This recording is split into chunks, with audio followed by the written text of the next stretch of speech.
So I'm currently reading in the Deuterocanon from the book of Wisdom. A lot of you guys may know it as the Apocrypha. Now, here, what's very interesting, and I've spoken about this before, it says the foolishness of nature worship. It says all people who were unaware of God were foolish by nature.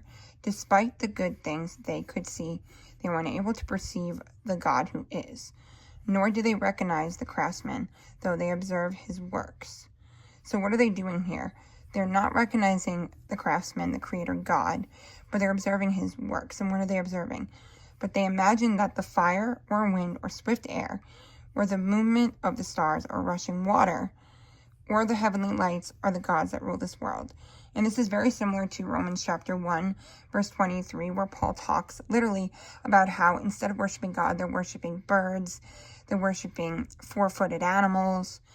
And then it says here, if merely beauty caused people to believe these things were gods, let them know how much more beautiful is their Lord.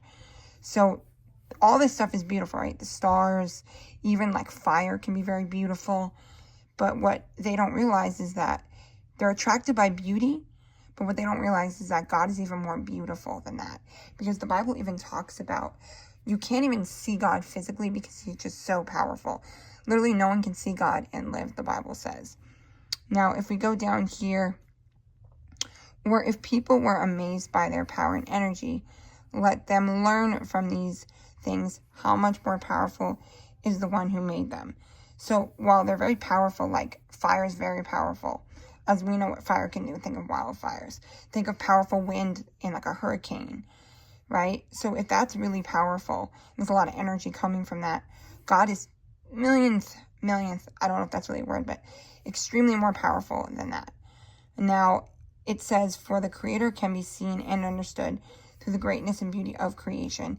And Romans chapter 1, verse 20 is a very good cross-reference for that because it's very similar to what Paul says, again, in Romans, where it says that all the things of like the world are basically pointing towards a creator.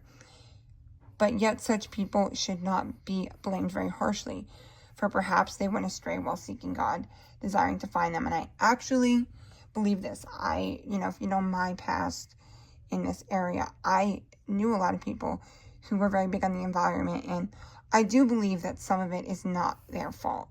I think a lot of it is they see the natural world, they see how beautiful everything is, and their first thought is to be like, evolution is the only answer, instead of saying, well, what about who created evolution, you know what I mean? Like things like that. So then it says, I'm going to go down a little bit, but even so, they are not to be excused, because